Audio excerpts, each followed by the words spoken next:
All right, here he is, knocked down from Code S, the coach for FOU. He's a Protoss player named choya for you. Choya FOU. You know, I was talking to him back at the Code A qualifiers, and I was like, oh yeah, I'm casting Code A, and he said, well, you better cast it well, because I'm in Code A now. I'm like, I'll do my best for you, Choya, don't worry. There he is. Known for talking to himself while he plays to kind of keep composed and keep focused. You know, I talk to myself while he plays too. Yeah, we're talking to ourselves right now. I guess we're not talking to ourselves. I always talk to myself. I talk to Moltrap while Choya plays. Yep. And isn't that awesome? And they shall know no fear. And they shall know no fear. All right. Well, I'm presuming those are the Marines of MVP so. Keen, maybe. There he is, our Blue Terran player, brand new to GSL. He is MVP Keen. MVP Keen, yet another MVP player. Yeah, he had a couple wins, more losses though in like the Zotac team invite, but hasn't been in any GSL events yet. Now that's Bieber hair if I've ever seen Bieber hair. Oh, Bieber hair. I thought you said beaver hair. And I'm like, yeah, he looks like he's gonna make a dam. Oh, Big fans from France. All right. Awesome. Awesome. We see a lot of foreigners coming to the GSL. Yeah, man. Really fast wall off from Keen there. Interesting. Thanks also to LG Intel and G-Skill for sponsoring the GSL. That probe is like, I know that ramp is around here somewhere. Oh, there it is. A lot of players are starting to do this, just kind of starting a supply depot and then not finishing it just to keep the probe from coming in. Yeah, it's a good move. I don't like walling off against Protoss, so just because it's so easy to lose those supply depots to Stalkers.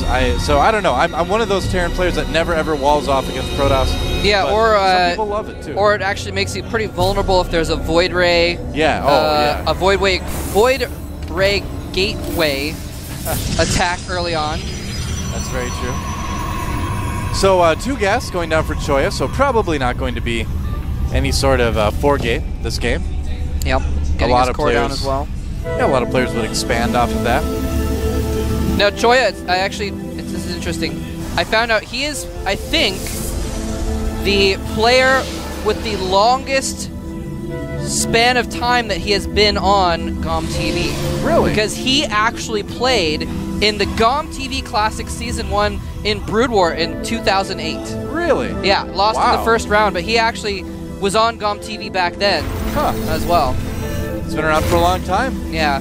Lately, hasn't been doing so well. Last season, he actually lost to Bonbon and the win and got put down to Code A in the up and down matches by none other than Mr. Huck. Yep. Huck knocked him down. That was a pretty exciting match, if I remember right, too. It was very, very close, actually. Yeah. Yeah. So Choya now down in Code A. Yeah, he was also in Season 2, Season 3, Season 4, and last season, Season 5. So definitely the most GOM TV showings, I think. Look at that, a forward pylon going down for Choya. And MVP Keen just in the meantime getting his command center up, getting a couple more barracks, no gas yet. Relying on a lot of Marines. And looks like Choya may be deciding to get a little bit aggressive instead, although, you know, he only has 1 gateway, is that right? I believe so. No, yeah. Yes. Yeah, he only has 1 gateway. That's very interesting that he put down that forward pylon then. I think, you know, some Protoss players do like to just put pylons randomly around on the map, just to kind of save them for a rainy day. Yeah, well, I mean, if you're going to make them for supply anyway, you might as well put them somewhere strategic. That's a good spot to spot a medevac later on. It's a good spot to warp in a Zealot later on to check for an expansion or something like that.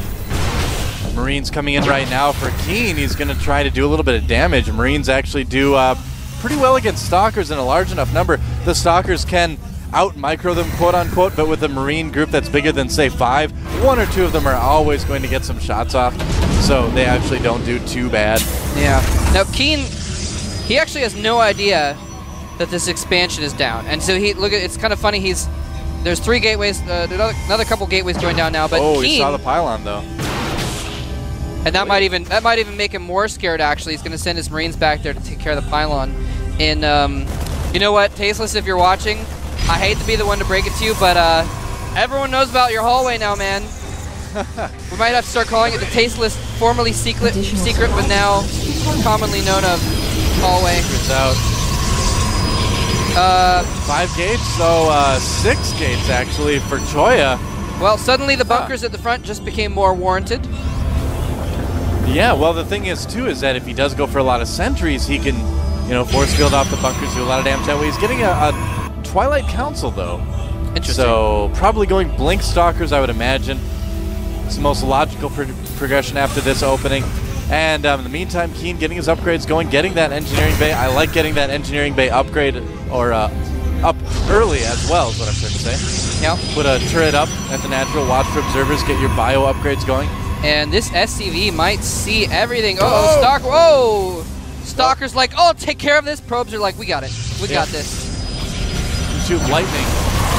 And Marines. Maybe not the best engagement for Keen, but he does take out a Stalker. He will fall back. Another bunker going up. Yeah, and that's a good decision, too, because with that much pressure, 2 bunkers just isn't going to cut it. 3 bunkers is quite good, I would say.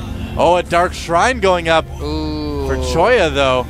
This could be very dangerous for Keen. I don't believe he has any turrets up at all yet. No, he's got the eBay, but at this point, he's actually not even using it to research anything. Yeah. Just kind of a emergency, just in case backup eBay, and hold that thought. A little bit of pressure going on here. He's had to produce a lot of units to deal with this pressure from Choya, or at least the perceived pressure, so that's kept him from getting those upgrades and building some, you know, quote-unquote non-essential buildings like turrets and things like that. Yep. So, and we actually do see a turret in production right in the perfect spot. I believe that's going to have coverage of all 3 bunkers. It should, and then it should also cover the ramp as well, Yep. so Choya won't be able to sneak things past. You might be able to come around the back and get a couple SCVs in the mineral line, but it won't be a very big deal. And the Dark Templar is probably going to do almost nothing. Yeah, he doesn't have any way of getting vision of the high ground to warp him out up there or anything. Zealot charge going up for Choya as well. That is absolutely my favorite upgrade to get as a Protoss player. I love charge. Zealots are so good against everything, basically. And level 1 ground armor as well. So definitely going to go bullish on the Zealots. DT's coming in behind the mineral line. Getting a couple SCVs already. Oh, is he going to sneak through? Oh! Run Barely does not get up that ramp. That would have been bad. The second DT is going to just harass a little bit. Probably going to scan, take that out. Second turret's going to complete before any more DTs get over there. So completely, I would say almost a useless Dark Shrine there. That's a lot of gas for those DTs in the Dark Shrine that he could have had in sentries. You know, that's like 6 more sentries. Yeah, they didn't do a lot of damage. At the same time, it's supposed to kind of keep Keen from moving out. Because a lot of Terran players wouldn't want to use their scans, you know, for something like that. Keen, though, looks like he's going to move out anyway. He's not afraid or bashful at all about using his scans to find those DTs. A little bit risky not to have that Raven, but, you know, we'll see how it goes. He will see that 3rd expansion from Choya, and he's actually going to land his factory there. I think we might see a Hellion being produced, possibly. It's a Manor factory. That's right. It's going to block the probes. Oh, the factory actually taking some damage. What? Factory driver flipped off. He's fallen asleep at the wheel. Oh, man. Oh, no, the factory going down a DT. Getting scanned and taken out in the middle of the map. I would say that factory driver's fired if he wasn't dead.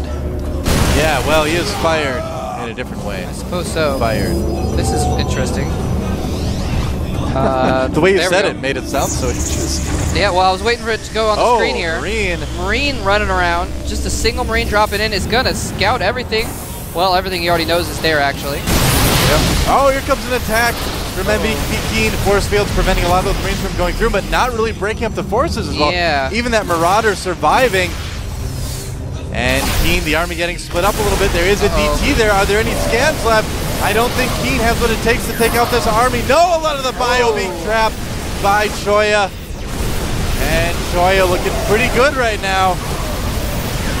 And the DT does go down. He has no more scans, so that's lucky. But he just may not have enough forces here. That Guardian Shield preventing a lot of damage from those Marines. Marauders coming in as well, but they are just not... Yeah, the Mortal just doing so much damage to the Marauders. And Choya has Keen on the run. Yeah, the supplies definitely do favor actually Keen right now. He's about 20 supply ahead. 1 Marine going after that Nexus there. Looks like he might try to snipe it. Uh-oh. Is he going to get it? He's going for the Nexus. Nexus getting very low. And he does get the Nexus. Denying that 3rd base from Choya. Nice. Oh, does he? No, doesn't get the 3rd medevac. That was actually a beautiful blink there. blinked in there, got 2 medevacs. Very, very nice because Keen's already kind of low on production right now. He's well, actually he's ahead in army. Actually, Keen's not doing too bad really. I mean, his macro is as such that he can afford to lose some of those units and still kind of keep up. Now, the reason for that is because Choya has been spending so much on these DTs that the rest of his army is really good quite point. a bit smaller. That's a really good point. I thought after he lost that battle, I was going to look back and he was going to have low army, but you're right. He's been spending a lot on DTs. And he actually killed a lot of stalkers, so he's doing a lot better than I expected. Choya's looking pretty good right now, but Keen is looking a little bit better, especially after getting that gold base up and running. Choya is getting that Templar Archives as well, so Keen's going to need to be a little bit more careful. He's got a Ghost Academy and a Ghost on the way. Another DT being sniped off at that Zelnaga tower. Choya trying to expand to his 3rd. Right now, at this point in the game, this is where those TVPs come down to really being about unit control in the big fights. You know, we saw a lot of that in a lot of the TVPs recently. Boxer versus Avenge hugely came down to who controlled their units better in those last fights. And I think a lot of Terran players too are kind of learning a little bit more about how to do that type of control. Yeah. You know what I mean? No, sorry, I was a little distracted there. I apologize. I've been trying to keep a close eye on Keen's orbitals, and he is basically not dropping mules right now. He's saving up the scans, and he's able to scan for these DTs, but Choya is just basically fine with just throwing a DT at the army every once in a while, and he says, all right, well, here's 200 of my gas for 300 of your minerals. You know, and here comes another DT running in there. He actually just scanned the base below this, so he can't even scan for that DT right now. He has to rush in, trying to snipe the Nexus again, and a nice EMP goes off, forcing Choya back. That Nexus is going to get taken out again. Oh no, he pulls back for just a moment. I think he's going to try to get it. In for the kill. What's the health on the Nexus? He wants to take it out, but he's not going to be able to do it. Choya managing to defend here. Managing to defend, that is. Oh, a whiff of a storm. Not doing nearly enough damage. Going to snipe that Templar. And nice kiting by Keen. He's actually doing a really great job against the army of Choya. Those DTs, though, doing a ton of damage to Keen. Looks like another... I did see another EMP go down, I believe, at the bottom of the screen. And I don't think Keen is going to be able to do it. He really needs to pull back at this point. He's almost got more medevacs than Marauders. Yeah, DT on the high ground, picking off those ghosts so they can't do any more EMPs. Yeah. And those Immortals have not been EMP'd recently, so they are doing a ton of damage, forcing Keen back. And Keen, again, having to scan for these DTs. Keen's still ahead in the supply count. I like his thinking, though, a medevac for every Marauder. that's very kind of him. That's pretty much the case right now. He has 13 medevacs. Whoa. And, in fact, has how many Marauders? 11 Marauders. Oh, wow. So some of those Marauders are getting doubled up. One of those Marauders is like a superstar. What's that? And has, oh my goodness, there's a nuke in production. It's a nuke. Nukes. I'm so excited. Exciting. Oh, wow. If you guys could have seen Moltrap's face right now, he looked like he just got the entire set of every Transformer ever made on Christmas morning. We might see a nuke land on someone's army. That's certainly possible. We'll find out. That nuclear missile is almost finished right now. Some Templars out. I don't believe that Psystorm is finished yet, though. Although they can do it. He doesn't have personal cloaking for the Ghost either, so he may just run around, and actually there is... Nope, those are Marines. Oh! Medevac caught off guard. One Marauder didn't make it. The Marines, though, should be able to clean up these Stalkers. Possibly, maybe not. Never mind. And that was actually a really nice move by Choya. If you didn't notice at home, he actually targeted the Medevac down, because if you don't do that, as soon as the Marines start firing, the Stalkers redirect. The Medevac continues healing and they're more effective. So targeting down that Medevac was actually intentional and a really good move by Choya, who's taking his 4th base now at the gold. There's cloaking being upgraded now. Yep, so he does have a nuke, he has cloak. I think he wants to either save that nuke for the gold base or possibly the 3rd base if he can get to it again. I think what we're going to see him try to do is nuke from the gold area. Oh! That Ghost just got feedback. 3 more on the way, though. Those Ghosts do not have cloak. Need to be careful, he could blink in. Nice EMP, getting the Templar, and here he's going to move in. Troy's going to need to cancel this Nexus. That did get canceled.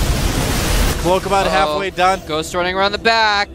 Cloaking is only half finished, but he might not need it if he nukes this expansion. Oh, not a good decision. Blinking those Stalkers up. Storm's going down. A lot of the bio taking damage. Now he did EMP those Immortals actually, so it was pretty good. Oh my gosh, he's actually Nuclear missile. nuking it. He's not even cloaked or anything. His army is distracted over here. Does Choya not know about this nuke? He's not moving his probe. The nuke's gonna land on his probe. Oh no! Oh, every single probe in the expansion goes down to Choya. GG's. Whoa! Choya, you just got nuked. You know, Mole Trap, I think you are good luck for nuclear missiles in the I GSL. am. They have done nothing but land. I think that is the best possible thing to be good luck for as a caster. I guess so, yeah, I agree. Choya's like, wow. Well, you don't see that happen very often. Yeah, only 2 days out of 4 in the GSL. That's so smart, though. That we're 50% right now, but that's so smart. I cannot believe he let that land, though. To be honest, that was pretty chobo by the Ghost. Wasn't cloaked. It wasn't behind the minerals. It's just chilling there, like 3 hexes from the probes. He could have just run 4 probes over there and killed it off. He kind of thinks that maybe if the High Templars have vision like T-Rexes, you know, like in Jurassic Park, if you don't move, they can't see you. I wonder if it was even just like, stay still. You know? I wonder if it was even, those probes should have been paying attention to their cup of water on the desk. Yeah, I guess so. They're like, it just jiggles. They're like, oh no. Is that the power trying to come back on? No, it's a Ghost nuking your army. You know what, though? Keen did that. He approached it so smartly, though, because he nuked at the same time as a big fight starts. Exactly. There's a lot of sound going on in your headset right there. Yeah, he might not have even heard the nuclear launch detected because there was so much stuff going on, and he was distracted. He was microing. He was trying to feed back medevacs and pull back his army and force field and storm. And it was funny because Keen was probably just sitting there, key, you know, like I'm microing his butt off, but just saying like, oh, I'm distracting him. That's all that matters. Yep. And it did because worked really well. He could have also thought that he took out the Ghost because there were some other Ghosts that he did snipe. So maybe he's someone in the battle. It's true. Who knows? Who cares? It's fun to see a base get nuked. Let's see if something else equally crazy happens in this game.